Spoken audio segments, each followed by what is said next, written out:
الله الرحمن الرحيم.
Warahmatullahi wabarakatuh.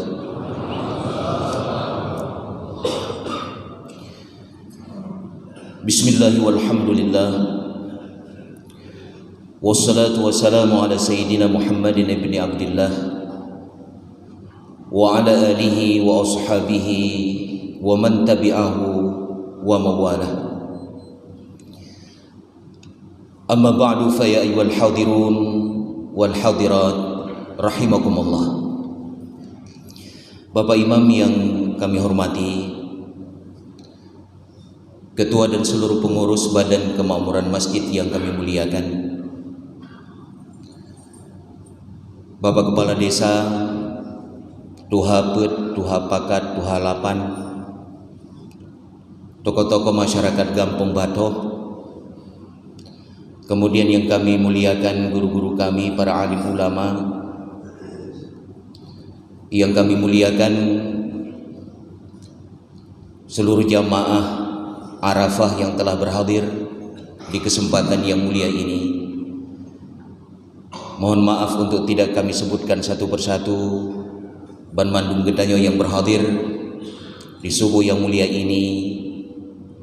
Allah ridhai dan Allah rahmati, amin ya rabbal alamin.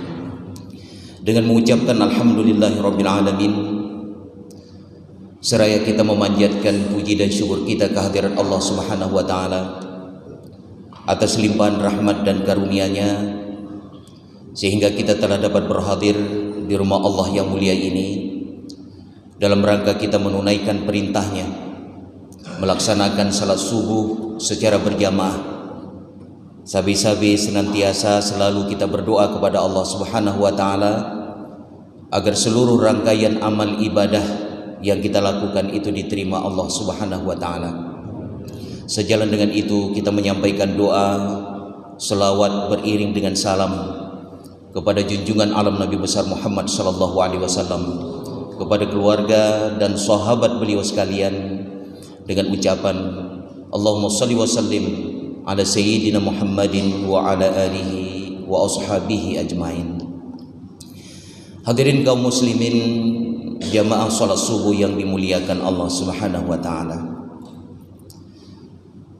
Hari ini kita berada di Ahad yang kedua di bulan Muharram tahun 1445 Hijriah.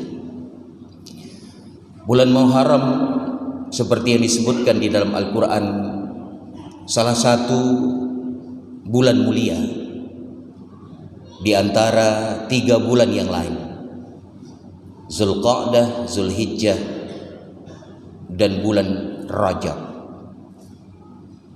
Bagi kita umat Islam, bulan Muharram itu bulan yang sangat bersejarah, punya nilai yang sangat luar biasa dalam konteks sejarah. Kenapa? Karena awal dimulainya babakan baru bagi perjalanan dakwah Nabi Muhammad SAW.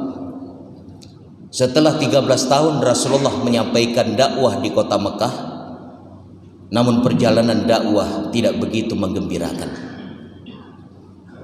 Maka Nabi Muhammad SAW dengan perintah Allah Subhanahu wa taala menempuh sebuah langkah yang sangat spektakuler, hijrah ke kota Madinah yang pada saat itu masih bernama kota Yasrib. Apa yang melatar belakangi langkah Rasulullah yang spektakuler ini hingga kemudian beliau hijrah ke kota Madinah? Kalau kita merujuk beberapa kitab sejarah klasik, disebutkan di dalamnya, pertama, Abdul Muthalib. Kita mengetahui bahwa Abdul Muthalib ini adalah kakek daripada Rasulullah Muhammad SAW. Nama asli beliau Syaibah bin Hashim bin Abdul Manaf. Beliau itu lahir di kota Madinah. Hashim, ayahanda daripada Abdul Muthalib, kakek buyut Nabi, dalam perjalanan ke Syam meninggal dunia. Jadi Abdul Muthalib diasuh oleh ibunya bernama Salma bin Amr. 7 tahun Salma memelihara dan menjaga serta merawat Abdul Muthalib. Kemudian datanglah paman dari Abdul Muthalib, namanya Muthalib. Dia meminta izin kepada Salma agar Abdul Muthalib, kakek Nabi ini, atau nama lain Syaibah bin Hashim bin Abdul Manaf, untuk dibawa ke kota Mekah karena ada tugas-tugas besar di sana. Walaupun berat, namun kemudian Salma memberi izin agar Abdul Muthalib atau Syaibah bin Hashim bin Abdul Manaf ini dibawa ke kota Mekah. Sesampai ke kota Mekah, orang-orang di kota Mekah mengira bahwa Syaibah ini adalah pelayan Muthalib. Muthalib ini tidak lain, posisi Abdul Muthalib itu sebagai keponakan daripada Muthalib. Orang-orang Mekah mengira bahwa Muthalib ini pelayan daripada Abdul Muthalib ini pelayan daripada Muthalib. Maka kemudian Syaibah bin Hashim bin Abdul Manaf dipanggillah oleh orang Mekah itu dengan sebutan Abdul Muthalib, yaitu pelayan Muthalib. Jadi kalau kita bertanya kepada anak-anak kita, mungkin mereka tidak tahu nama sebenar daripada Abdul Muthalib. Beliau bernama Syaibah bin Hashim bin Abdul Manaf.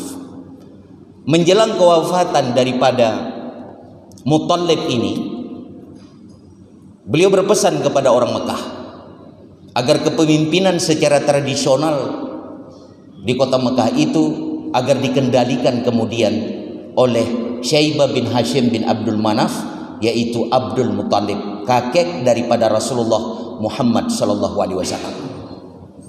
Dalam kepemimpinannya beliau punya reputasi yang sangat luar biasa karena akhlaknya, karena kecerdasannya, sehingga dia itu sangat dihormati di kota Mekah. Ada tanggung jawab yang terus menerus sepanjang hayat dia lakukan. Salah satunya adalah beliau terus menerus melestarikan paling kurang 2 situs sejarah yang ada di kota Mekah.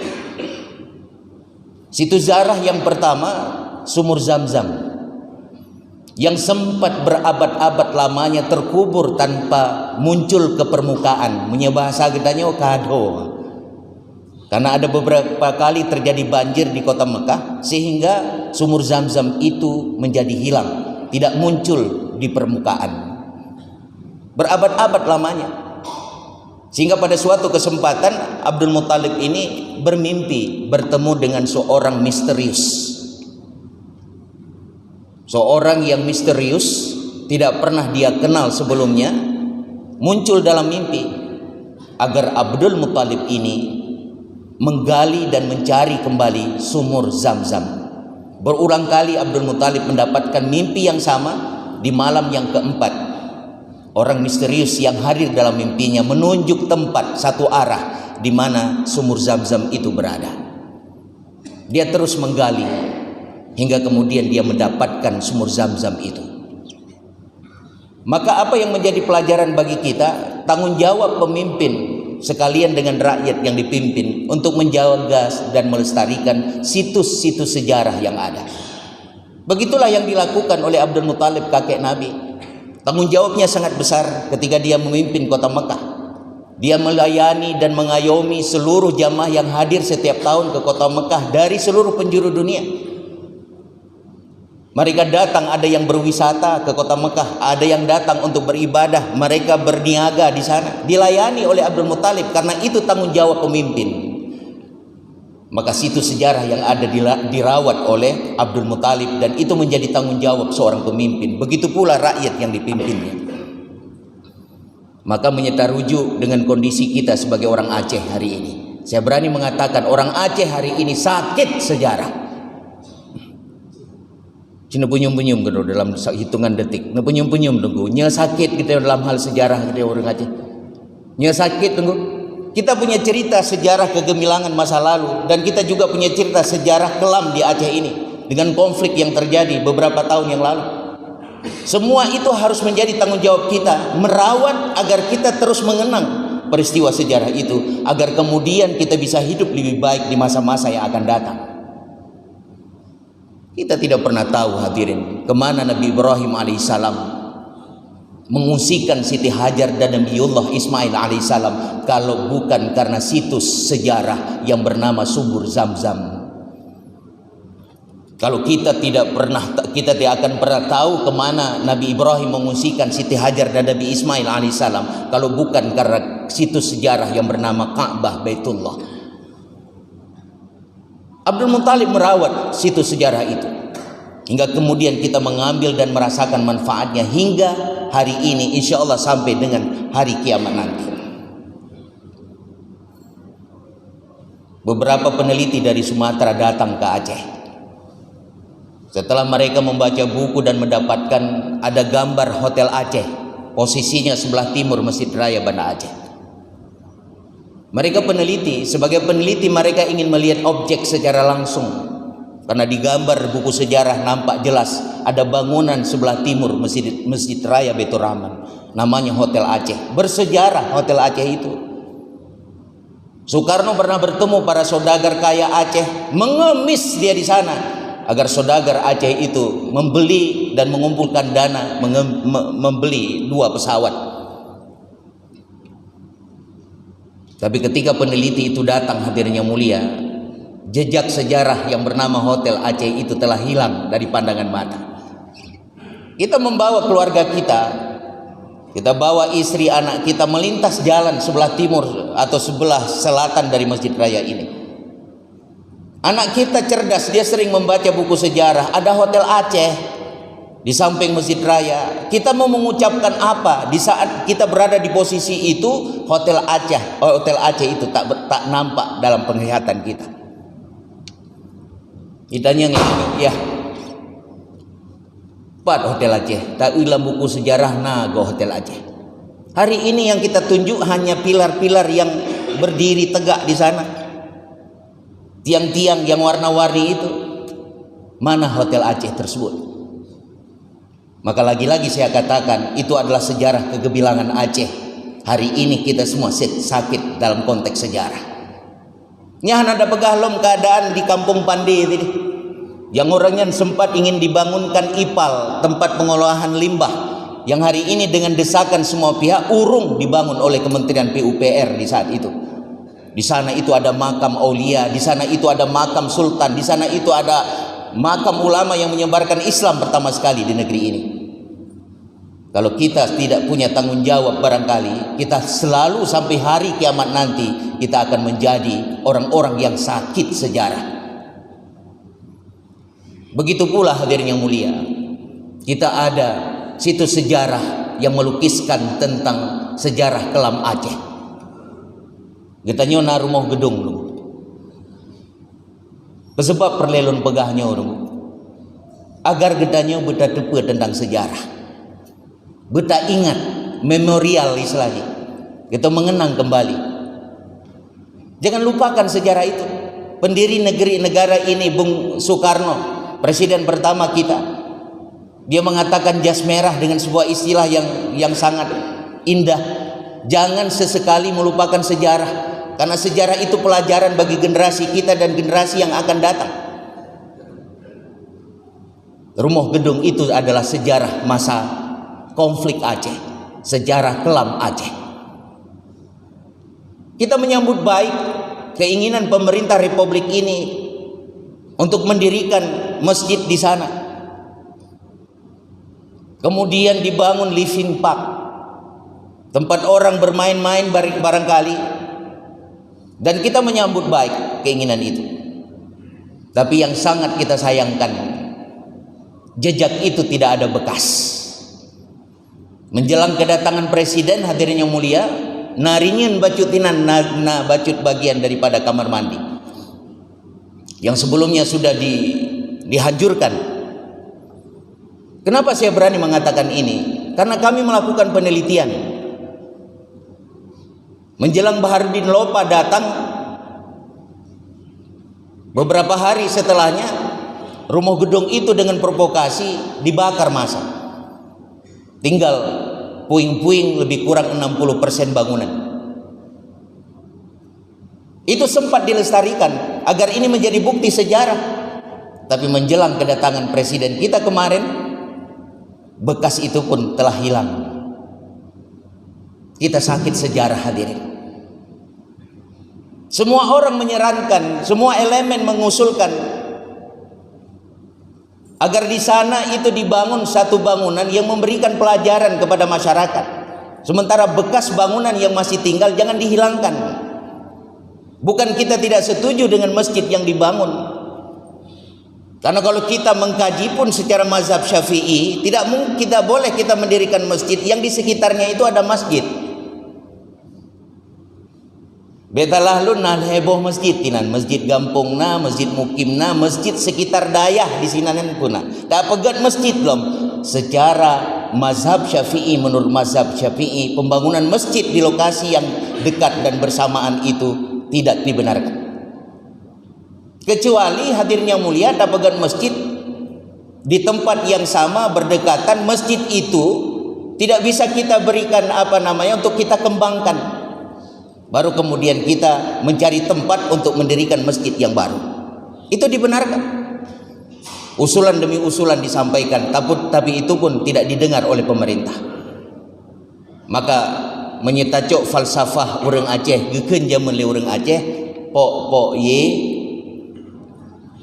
boh ara hitam tangke, yang putih taprom dibak yang masak tapajuli peyangna tapajuh laju peyangna kadiju li pemerintah kadrimong laju dandang tapreh boh putih yang masak icumba. Mudah-mudahan handbro kita terus berusaha, itu makna falsafah pokok tadi, agar kehidupan lebih baik di masa yang akan datang. Maka tanggung jawab pemerintah dan rakyat yang ada di dalamnya itu selalu merawat situs sejarah. Itulah yang dicontohkan oleh kakek Abdul Muthalib.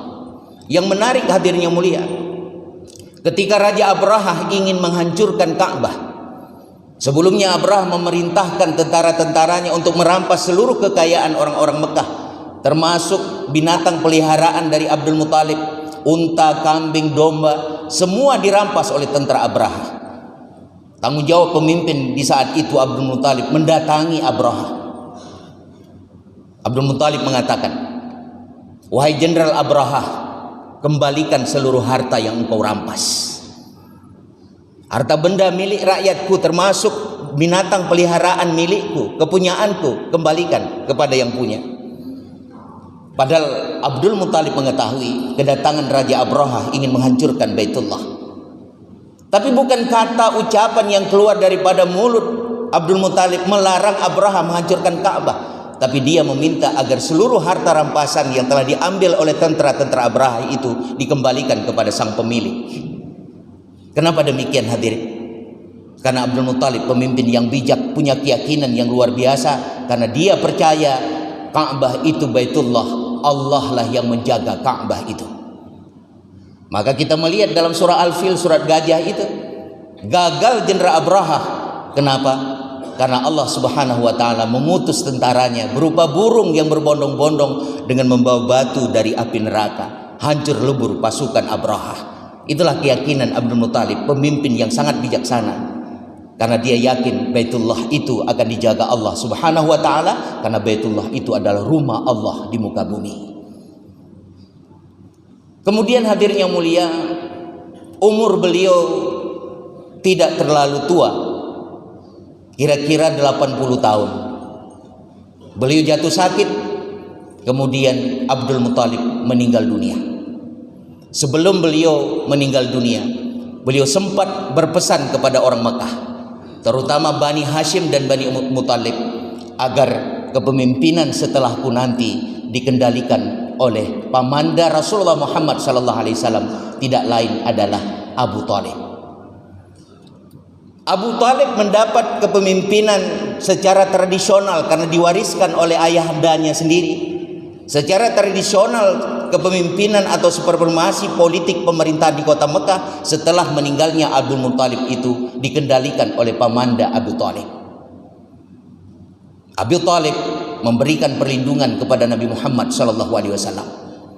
Ketika beliau menjadi nabi dan menyampaikan dakwah, ada perlindungan politik kepada diri Nabi Muhammad, sehingga tidak ada orang di kota Mekah itu yang berani menyerang Nabi Muhammad SAW dengan tindakan kekerasan ataupun dengan tindakan anarkisme. Kenapa? Kekuatan politik melindungi Nabi Muhammad SAW. Abu Thalib menyatakan langsung di hadapan rakyat kota Mekah, "Wahai orang Mekah, siapa yang mengganggu keponakanku Muhammad, berarti dia menggangguku. Dan siapa yang menggangguku, berarti mereka mengganggu keluarga besarku." Keluarga besar Abi Thalib itu Bani Hashim dan Bani Abdul Muthalib mendominasi kota Mekah. Maka tidak ada seorang pun yang berani mengganggu Nabi Muhammad secara kekerasan dan secara anarkisme. Perlindungan politik ternyata mendukung dakwah Nabi Muhammad SAW, walaupun dalam perjalanannya tidak begitu menggembirakan. Mampu pelajaran secara singkat kita yocok, politik itu sangat menentukan bagi kebangkitan dakwah Islam di negeri ini. Maka kita berdoa kepada Allah Subhanahu wa taala agar ke depan belahi pemimpin-pemimpin yang dukung dakwah. Kita berdoa kepada Allah.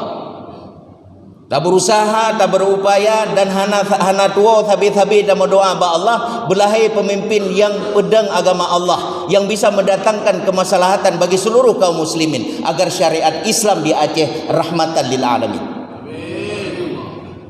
Rabbana la tusallit alaina bizunubina wala man la yakhafuka wa la yarhamuna. Wahai Tuhan kami, jangan Engkau tentukan pemimpin bagi kami, karena dosa-dosa kami orang-orang yang tidak takut kepadamu dan orang-orang yang tidak sayang kepada kami. Tapi dah mendoa kepada Allah Subhanahu wa taala. Oh dengku kathiri bega ulun mendoa, tapi tetap lahi pemimpin-pemimpin yang hana cinta ke agama dron. Mungkin yang kathiri bega thaga doa katanya istijabah. Kathiri bega thaga dengku mungkin yang kathiri bega doa kita makbul sehingga lahir pemimpin-pemimpin yang bijaksana, yang cinta kepada dakwah. Maka katanya sebagai orang yang beriman tak tepa senjata katanya berdoa. Jangan berputus asa dalam berdoa. Berikhtiar, berusaha itu wajib. Lebih wajib lagi kita berdoa kepada Allah Subhanahu wa taala. Apa yang kita usahakan itu diterima Allah Subhanahu wa taala. Maka selalu kita berdoa kepada Allah. Ke depan belahi pemimpin yang mendukung dakwah, yang mendukung syariat Islam ini khusus di Aceh, sehingga syariat Islam benar-benar menjadi rahmat bagi seluruh semesta alam. Maka cermin daripada Abi Talib tadi, ketika dakwah didukung oleh kekuatan politik, Nabi Muhammad SAW menyampaikan dakwah tanpa ada kekerasan yang berarti yang dirasakan oleh Rasulullah dan pengikut kaum muslimin di saat itu. Hadirin yang dirahmati Allah, yang kelihatan Siti Khadijah. Siti Khadijah adalah istri daripada Nabi Muhammad SAW. Beliau keturunan bangsawan, seorang businesswoman yang berhasil. Reputasi ekonomi perdagangannya, hadirin yang mulia, tidak hanya di kota Mekah, tapi punya reputasi di seluruh Jazirah Arab. Seluruh harta bendanya disumbangkan untuk perjalanan dakwah Nabi Muhammad SAW. Menjelang akhir hayat daripada Siti Khadijah radhiyallahu anha, Rasulullah SAW mengatakan kepada Siti Khadijah, "Wah istriku tercinta, apakah engkau menyesal kalau aku ini menjadi suamimu?" Siti Khadijah mengatakan, "Wahai Rasulullah, aku tidak pernah menyesal kalau engkau itu menjadi suamiku. Seluruh harta benda aku sumbangkan untuk perjalanan dakwah. Seluruh harta kekayaanku aku wakafkan agar risalah Islam yang engkau sampaikan itu bisa berkembang. Seandainya aku mati nanti ya Rasulullah, engkau menyampaikan dakwah namun engkau harus melintasi sebuah sungai yang di sana tidak ada jembatan. Aku rela tulang belulangku engkau ambil, kemudian engkau jadikan jembatan hingga engkau berhasil menyeberang dan menyampaikan risalah Islamiyah." Begitu luar biasanya Siti Khadijah. Maka di saat beliau meninggal dunia, baju sempurna tertutup aurat di tubuh dan jasadnya, tapi bekasan tampalan itu jumlahnya belasan tampalan. Bajunya compang-camping. Artinya seluruh kekayaan yang ada pada diri Siti Khadijah disumbangkan kepada perjalanan dakwah Nabi Muhammad SAW. Maka apa yang menjadi pelajaran setelah kekuatan politik, kekuatan ekonomi mendukung dakwah Nabi, mendukung dakwah Islam? Maka uronyo katanya perle orang kaya yang dermawan. Orang-orang kaya yang dermawan, yang mau bersedekah, yang mau menyumbangkan hartanya untuk kebangkitan Islam di negeri ini dan untuk kemaslahatan kaum muslimin. Karena Islam tidak pernah menutup pintu bagi orang-orang yang ingin meraih kehidupan yang layak di muka bumi ini. Tidak pernah menutup pintu agar umat Islam itu menjadi orang kaya. Tentu orang kaya itu mengambil dan mencari harta dari sumber-sumber yang mendapat ridha Allah, dari sumber-sumber yang halal. Mereka menjadi orang kaya yang dermawan, kemudian mereka mewakafkan dan mensedekahkan harta kekayaannya itu kepada dakwah dan untuk kemaslahatan kaum muslimin. Kita punya lembaga pendidikan, kita punya pesantren, kita punya masjid-masjid. Perlu uluran tangan orang kaya yang dermawan. Maka di samping politik, hadirin yang mulia, ekonomi adalah instrumen penting untuk kebangkitan Islam dan kemaslahatan kaum muslimin. Kemudian yang selanjutnya, hadirin, kenapa Madinah menjadi pilihan? Yang pertama, di Madinah itu ada keturunan Nabi. Kakek Nabi lahir di kota Madinah. Keluarga Nabi kebanyakan di kota Madinah. Dan keluarga dari keturunan Abdul Muthalib ini sangat mendukung dakwah Nabi, karena kekuatan keluarga, kekuatan sahabat itu salah satu instrumen penting untuk kemajuan dakwah. Maka kita sebagai pendakwah, keluarga tidak mendukung kita, maka dakwah itu tidak akan berjalan sebagaimana yang kita harapkan. Kita menyampaikan dakwah, teman-teman tidak mendukung kita, dakwah itu tidak akan berjalan. Kita menyampaikan dakwah, masyarakat itu tidak mendukung kita, maka dakwah itu pula tidak akan berjalan. Nabi menyampaikan dakwah. Ketika beliau menjadi pemimpin di kota Madinah, keluarganya mendukung Rasulullah Muhammad SAW, sehingga beliau menjadi pemimpin yang luar biasa, punya reputasi di kota Madinah. Maka lagi jamaah Gedanyo Arafah dan jamaah-jamaah yang lain harus ada dukungan, pertama dari keluarga, dukungan jamaah, dukungan masyarakat, agar jamaah itu terus tegak berdiri dan menyampaikan dakwah, menghidupkan syiar agama Allah di muka bumi ini. Kalaupun kita tidak mendukung jamaah itu, lebih baik diam daripada kita menyebarkan hoax dan fitnah. Uronyo na upaya pegat pengelompokan. Nyo jamaah subuh belahnan nyan kelompok awak je. Nyo ata tungku Arafah, tungku Zul Arafahnya, jamaah Arafahnya nyo ata kelompok belahnan. Upaya membelah kita orang Aceh, membelah kita ke orang Islam hari ini. Upaya propaganda dilakukan, berbagai macam skenario dimunculkan agar umat Islam dengan kekuatan yang ada itu terbelah, memfarak-farak orang Acehnya, berfarak-farak Muslim yang ada di Aceh. Maka kekuatan itu dengan kebersamaan hadirin yang mulia. Dukungan semua pihak itu sangat kita harapkan. Orientasi kita berpikir ke depan tidak lain kemaslahatan kaum muslimin. Apapun warna kita hari ini, orientasi berpikir kita sebagai umat Islam di Aceh kemaslahatan kaum muslimin. Maka perlu kebersamaan. Prinsip kebersamaan dalam bingkai silaturahmi ataupun ukhuwah Islamiyah, saling menutupi kekurangan. Itu prinsip dalam bingkai ukhuwah Islamiyah, kebersamaan menutupi kekurangan. Maka nekalan di dalam jamaah Rasulullah sallallahu alaihi wasallam ketika menyampaikan dakwah, na urang kaya Abdurrahman bin Auf, termasuk Utsman bin Affan di dalamnya. Ada orang-orang tua yang bijaksana, Abu Bakar Siddiq di dalamnya. Ada anak muda yang gagah perkasa, ada Ali bin Abi Thalib di dalamnya. Ada teknokrat ahli bidang pembangunan, ada birokrat ahli di dalam pemerintahan, ada di dalam jamaah kekuatan dakwah Rasulullah Muhammad SAW. Kebersamaan dalam ukhuwah adalah menutupi kekurangan. Uronyo gedanyo hana tamengen dari gerorod, ustad sesama ustad, tengku sesama tengku, politisi sesama politisi, pejabat sesama pejabat.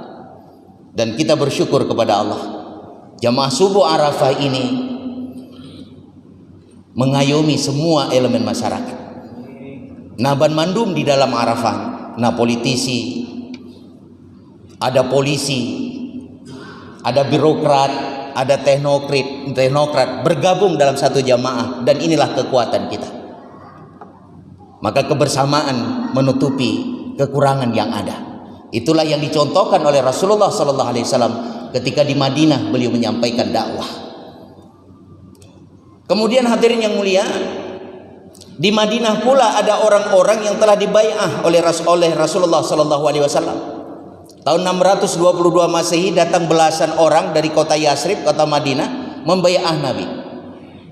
Gedepe oleh Nabi urang yang teka untuk membai'ah Nabi Muhammad SAW. Gebali Nabi usaboh gampung 15 kilo dari kota Mekah, namanya Gampung Aqabah. Maka tercatatlah dalam sejarah ada bai'ah Aqabatul Ula, bai'ah Aqabah yang pertama dan bai'ah Aqabah yang kedua. Aqabah itu satu gampung yang terletak 15 km sebelah timur kota Mekah. Gebali Nabi wa Aqabah, takut Nabi dan khawatir kalau diketahui oleh kota Mekah, mereka akan dibunuh. Maka di sanalah belasan orang ini menyampaikan bai'ah, komitmen janji setia kepada Nabi. Setelah itu mereka mengatakan, ya Rasulullah, kirim seorang sahabatmu ke kota Mekah, ke kota Madinah, agar dia menjadi pemimpin kami dan mengajarkan Al-Quran kepada kami. Terpilihlah dari sekian banyak sahabat, yaitu Mus'ab bin Umair, tokoh muda usianya 20 sampai 21 tahun di saat itu. Yang sebelumnya dia itu adalah kafir ketika di kota Mekah, seorang anak bangsawan. Nabi di kota Mekah pernah mengatakan ketika Mus'ab itu melintas di satu jalan, wahai sahabatku, engkau melihat itu Mus'ab, begitu wangi tubuhnya, semerbak, dengan harum badannya yang luar biasa, baju yang dikenakan begitu mewah. Tapi setelah dia memeluk Islam, dia tinggalkan kemewahan itu. Dia syahid pada tahun ketiga Hijriah di medan Uhud. Satu hari setelah syahidnya, Rasulullah SAW menginspeksi medan Uhud, kemudian mendapatkan jasad terbujur kaku Mus'ab bin Umair yang tidak sempurna tertutup auratnya. Karena dalam perang mungkin baji atau ija yang nabak badan tercabik, sehingga kemudian dia meninggal tanpa sempurna akan auratnya. Kemudian Nabi Muhammad SAW mengambil daun-daun yang ada di sekitar itu, menutupi jasadnya hingga kemudian auratnya sempurna kembali. Mus'ab terpilih di saat itu untuk menjadi pemimpin kota Yasrib. 1 tahun lamanya di sana, hadirin yang mulia. Beliau kembali lagi di tahun ke-11, di tahun ke-12 Nabi Muhammad SAW menjadi nabi dan rasul. Beliau kembali dengan membawa 150 orang dari kota Yasrib untuk melakukan bai'ah yang kedua. Maka tersebut dalam sejarah Bai'atul Aqabatus Tsani, bai'ah Aqabah yang kedua, terjadi di kampung Bai'ah 15 km sebelah timur kota Mekah. Janji dan komitmen sama seperti janji komitmen di Aqabah yang pertama. Setia kepada Nabi sampai mati, tidak melakukan pelanggaran, tidak akan membunuh, mencuri dan sebagainya. Di akhir pertemuan kemudian orang-orang yang membaiat Nabi itu mengatakan, ya Rasulullah, kami berharap engkau menjadi pemimpin kami. Engkau datang dan berhijrah ke Yasrib, ke kota Madinah, agar engkau menjadi pemimpin kami. Lewat pernyataan itu kemudian Rasulullah memanggil Mus'ab. Wahai Mus'ab, selama 1 tahun engkau di sana, bagaimana keadaan kota Yasrib? Mus'ab mengatakan, ya Rasulullah, 1 tahun saya di sana, saya mengajarkan Al-Quran kepada orang-orang Yasrib yang telah membai'ah, yang telah melakukan komitmen perjanjian kepada engkau. Saya mendapatkan mereka sangat merindukan engkau. Mereka sangat menanti kedatangan engkau. Mereka sangat rindu dengan kepemimpinan engkau ya Rasulullah. Dan kondisi secara ekonomi di sana sangat kondusif. Karena kebanyakan orang Yahudi itu secara prinsip mereka tidak setuju dengan kepemimpinanmu. Namun untuk keperluan dan untuk kondisivitas kota Madinah agar ekonomi berjalan dengan baik, mereka terpaksa menerima kepemimpinanmu. Jadi orang Yahudi yang kebanyakan profesi pedagang di kota Yasrib di saat itu, secara prinsip mereka tidak senang kepada Nabi, karena Nabi terakhir itu datang bukan dari kaum mereka. Tapi untuk agar kondusivitas kota Madinah itu tetap terjaga, terpaksa mereka menerima kepemimpinan Nabi Muhammad SAW. Pemakna daripadanya hadir, Nabi segolong jid kepemimpin di kota Madinah ternyata mengutus orang untuk menjadi tukang survei. Yang negara segolong jid kepemimpin di kota Madinah, beliau survei dulu dengan mengirim Mus'ab bin Umair. Pecermen kira-kira kena jid ke gesi ke jid ke imam mukim, ke calon roh, ke anggota DPR atau pimpinan daerah, lebih baik survei terlebih dahulu. Tak survei lah, karena uronyo dongku yang jid ke gesi ubino tapo bro ule mencia gampung dai tupat lo dia gampung dan di tepe mencalonkan diri menjadi calon kepala desa. Tapi preman di kampung mumpakat-pakat yang tari-tari pegat judi online di kampung kana nyem pakai tari kapilih lun judi online ke aman. Mumpakat-pakat APPG tahu wajib tapo. Mumpakat-pakat tari nyan hanavino lum pakan lagi mai kampung lain jadi. Mumpakat tari kro bino bro le kaji kepala desa urang mi caruh dari KPK tu didrop oleh polisi kasus korupsi, alhamdulillah diproses secara hukum. Lo dia gampung dari depa cia gampung dari tupat di calon rojit ke kepala desa. Maka secara umum tuan pegah segolong ta calon roda sebagai pemimpin survei terlebih dahulu. Kalau memang kita orang yang dipuji-puji oleh masyarakat, nama kita disebut-sebut oleh mereka, bismillah lanjutkan. Kalau tidak, mundur secara teratur daripada kemudian kita dicaci maki oleh masyarakat. Rasulullah Muhammad sallallahu alaihi wasallam setelah dia mendapatkan hasil survei daripada Mus'ab bin Umair, kemudian dengan bismillah beliau hijrah ke kota Madinah. Di sana ditunggu oleh orang-orang yang memang mencintai Rasulullah. Mereka membaca syair di pintu gerbang kota Madinah, menunggu dengan tidak sabarnya mereka. Ada yang di atas gunung, ada yang di atas bangunan, ada yang di jalan-jalan menunggu kedatangan Rasulullah Muhammad sallallahu alaihi wasallam. Tala'al badru alaina min saniyatil wada' wajaba syukuru alaina mada'a lillahi da'. Dibaca syair-syair, gegap gempita penyambutan Rasulullah karena beliau adalah pemimpin yang ditunggu-tunggu. Hadirin yang dirahmati Allah Subhanahu wa taala, itu secuil sejarah sebagai bagian daripada napak tilas kita bagaimana sejarah hijrah Nabi Muhammad sallallahu alaihi wasallam, sehingga sejarah ini menjadi pelajaran bagi kita. Laqad kana fi qasasihim ibratun li ulil albab. Sungguh semua sejarah, cerita-cerita yang ada itu menjadi ibrah, pelajaran bagi orang-orang yang memiliki akal sehat, pikiran yang bersih, yaitu orang-orang ulul albab. Kemudian bagian kedua sebagai bagian penutup ceramah ini, apa motivasi kita ke depan agar kita lebih baik di tahun ini dan lebih baik pula di tahun-tahun yang akan datang. Itulah yang disampaikan oleh Pak Ustaz Zul tadi di awal ceramahnya, di awal mukadimahnya, agar kita itu lebih baik hari ini, lebih baik amal ibadah kita, kualitas ibadah kita hari ini harus lebih baik juga di masa-masa yang akan datang. Menarik kalau kita mengutip pendapat daripada Imam As-Sayuti, seorang ahli tafsir. Beliau mengucapkan sebuah kalimat, khamsu khasali fil akbari fil atfali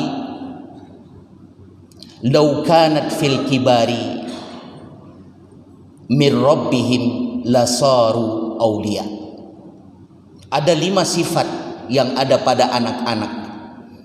Kalau 5 sifat ini ada pada kita orang dewasa, maka di sisi Allah sungguh kita akan menjadi wali-wali Allah, orang-orang baik.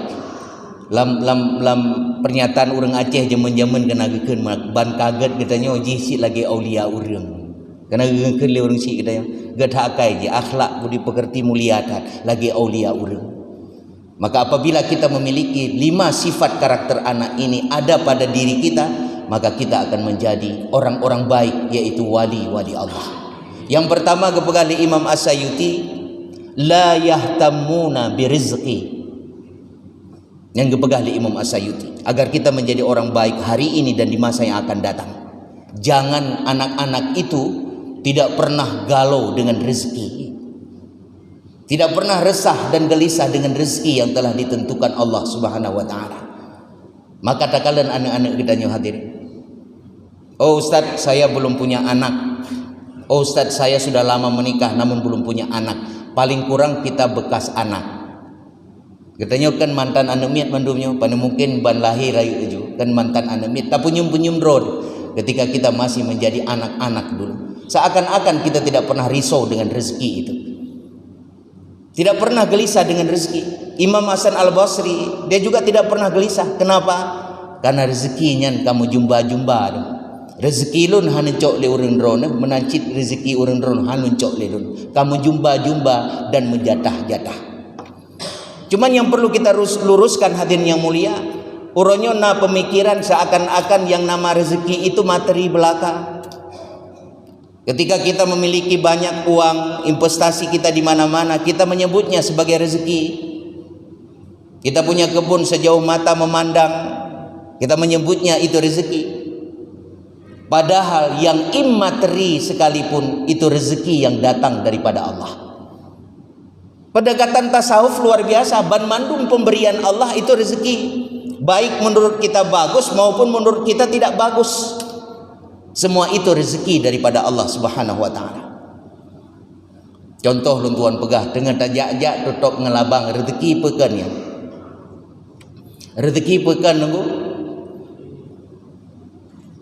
Rezeki pekan. Rezeki dengan sebab kaki kita terkena paku ketika jalan, enggan kaki ini melangkah ke tempat maksiat. Niat kena jak pada tempat maksiat barangkali. Tiba-tiba bak jalan tepeh ngempeng kaca, tutup ngelabang, mendarah kaki, enggan kaki ini ataupun berat kaki ini melangkah ke tempat maksiat itu. Maka itu rezeki. Tengah malam tahajud katanya, pagi hari kita duha, tapi dan berdoa kepada Allah, ya Allah mempermudah rezeki lun. Pada kuasa kita tahajud, kesempatan kita duha, itulah rezeki kita sesungguhnya. Ada orang tidak kuasa untuk tahajud di tengah malam, tidak punya kemampuan untuk duha di pagi hari, dan itu rezeki sebenarnya yang diberikan Allah kepada kita. Jadi lagi-lagi saya luruskan, yang namanya rezeki tidak hanya materi, yang immateri sekalipun itu rezeki sesungguhnya yang datang daripada Allah Subhanahu wa taala.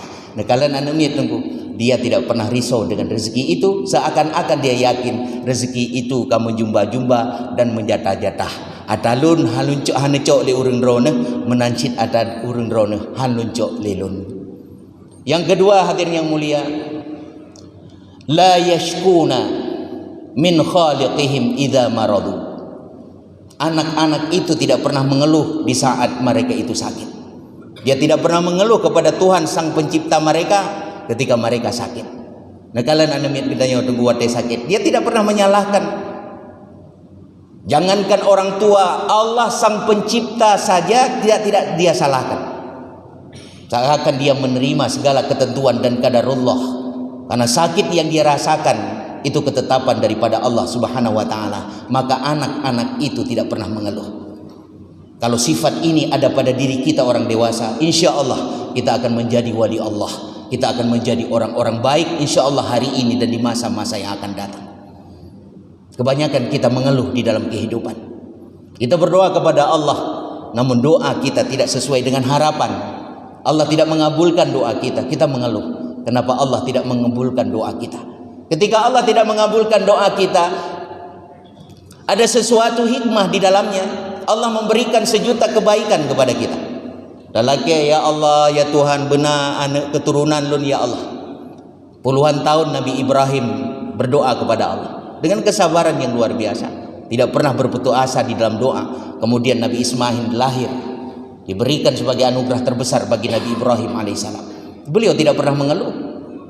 Begitu juga dengan harapan kita selama ini. Kita berdoa kepada Allah. Kalau doa itu belum diistijabahkan, jangan sesekali kita orang Islam beriman mengeluh. Katanya segolong tak bedah bunuh tajau masjid. Mungkin dari beklam katanya kata berencana lagi lun lu pakai baju lunsuk sepatu lunsuk silok belagak baju. Belum kali blo baro barangkali. Ada sandal baru, sepatu baru, pakaian baru. Ya, ibu-ibu laweknya barangkali dengan online, dengan branded dan sebagainya. Tajau masjid lillahi ta'ala kita menghadap ridha dengan pakai pakaian yang baru, sandal yang baru. Dia kembali daripada masjid, tiba-tiba sandal yang baru itu hilang.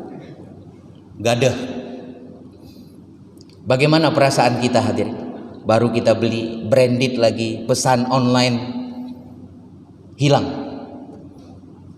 Di saat itu kita sering menyalahkan orang. Muka kita dalam keadaan marah menyalahkan orang, panitia masjid siahna betul. Kita sering menyalahkan orang. Tapi yakin dan percaya, ada orang di sekitar kita, tetangga kita, teman kita, jangankan sandal hilang, kaki pun tak punya. Tengah tahu tinggal mungkin atau tahu untuk merumpuk dengan sirau urang bak jalan, dia senyum dengan kita. Ketika kita lihat, jangankan sandal, kaki pun tak ada. Yang ada cuma tangga yang memapah tubuhnya yang berat itu, yang menyangga tubuhnya yang berat. Beta kentilok menggakitan karena dia itu cacat, tapi dia masih bisa tersenyum. Kenapa kita marah-marah dengan kehilangan itu? Saudara kita yang tak punya kaki pun masih sempat tersenyum dengan kita. Maka anak-anak itu dia tidak pernah mengeluh. Kalau sifat ini ada pada diri kita, maka kita akan menjadi wali-wali Allah. Kemudian yang kedua, ya'kuluna at-ta'am mujtami'in. Ketika mereka makan, mereka bersama-sama. ada kebersamaan pada diri anak-anak kita. Nah kalian hadirnya mulia, dijak anak idanyo dijak bak mak neceruh bermanok sabo. Kepene lu yang meramin uronyo pulom uro ahad uro minggu pri tikula. Lu yang meramin ngentong anak tetangga ngai Muhammad. Nah jambu di ke rumah atau bak teras semua mereka makan bersama-sama. Badikalan lampingan ti Muhammad mutemon budan. Tidak ada lauk pauknya, tidak ada ikan, yang ada cuma nasi saja di dalam piring itu. Anak kita datang lagi sama maknya, mak, Muhammad mutemon budan, ngeceruh bamanok tak bodoh. Dipegang pak mak, ngeceruh lima metuahnya bamanok. Kemudian dia bagikan kepada si Muhammad agar bersama-sama. Maka sekali lagi saya katakan, kebersamaan dalam bingkai ukhuwah Islamiyah menutupi segala macam bentuk kekurangan. Itu kebersamaan dan itulah yang harus kita bangun hari ini. Maka cermennya anak-anak dia selalu bersama-sama. Maka di saat mereka bersama-sama ada kekuatan di sana. Kemudian yang keempat hadirin yang mulia, idza khafu jarat uyunihim. Anak-anak itu ketika takut mereka itu menangis. Nyada kalian anak kita nyorong zaman wadai kita nyomanya wadai kaya ibu takut dengan katamu. Ketika takut kita menangis. Mak milenial uronyo kalagenyan zaman uroje ketika kita menangis la ilaha illallah gebaca gemes selawat Allahumma sholli ala untuk kita didiamkan oleh emak kita. Gebaca selawat. Mak milenial kita sekarang tidak begitu. Gecok aju wadai kaimu anemit anak ge gecok aju TikTok Korea ge pendengar lagu TikTok Korea. Anak metuahnya pun dia melekap dengan TikTok Korea. Orang tua kita dahulu gebaca selawat agar kita diam, agar kita tidak pokoknya secara umum, intinya secara umum anak-anak itu kalau takut dia menangis. Maka sifatnya ada pada kita orang dewasa, kita akan menjadi wali Allah. Kita takut kepada Allah, menangis kita di kesendirian kita di tengah malam. Kita bermunajah kepada Allah, teteskan air mata.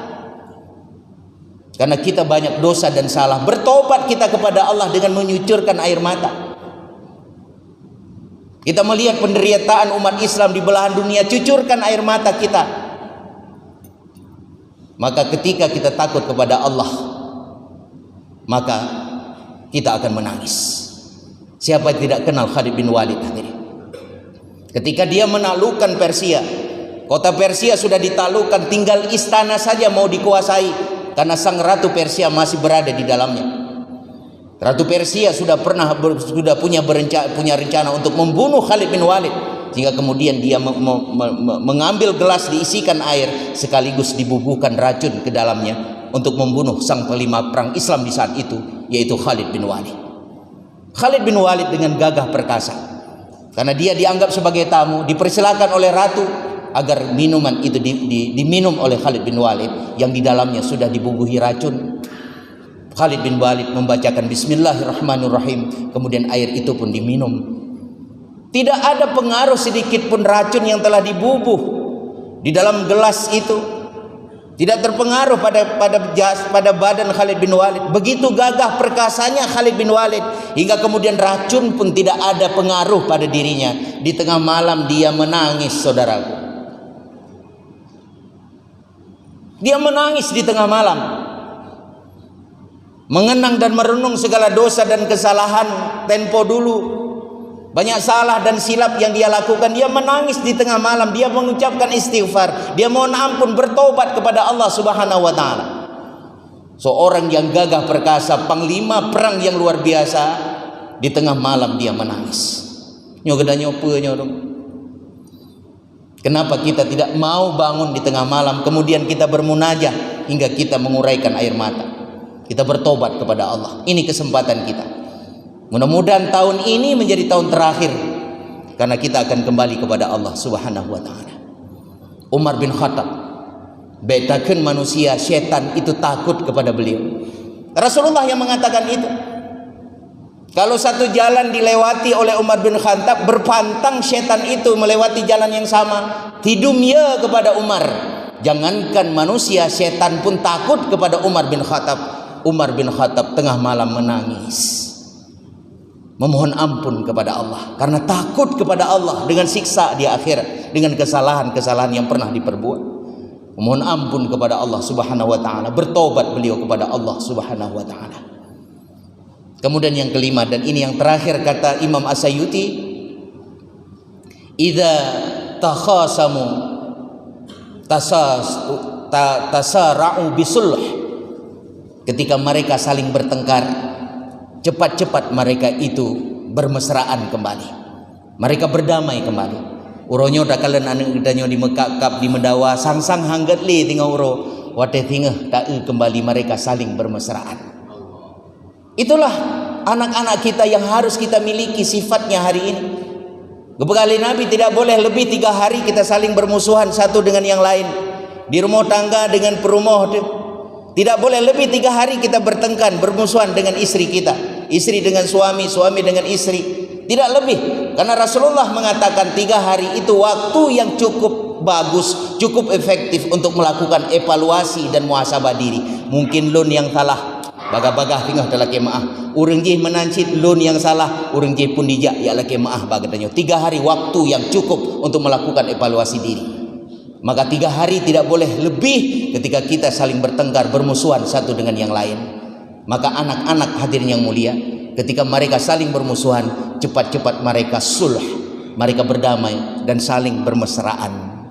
Maka itulah yang harus kita miliki hari ini, agar kita menjadi orang-orang yang baik, orang-orang yang dicintai Allah Subhanahu wa taala, orang-orang yang menjadi wali Allah hari ini dan di masa-masa yang akan datang.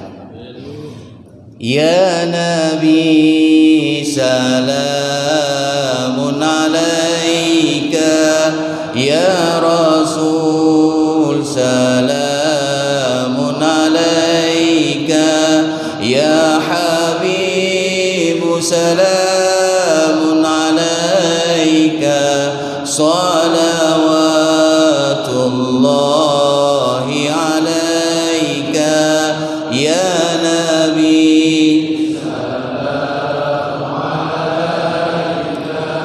Ya Rasul salamun alaika, ya Habib salamun alaika, salawatullahi alaika.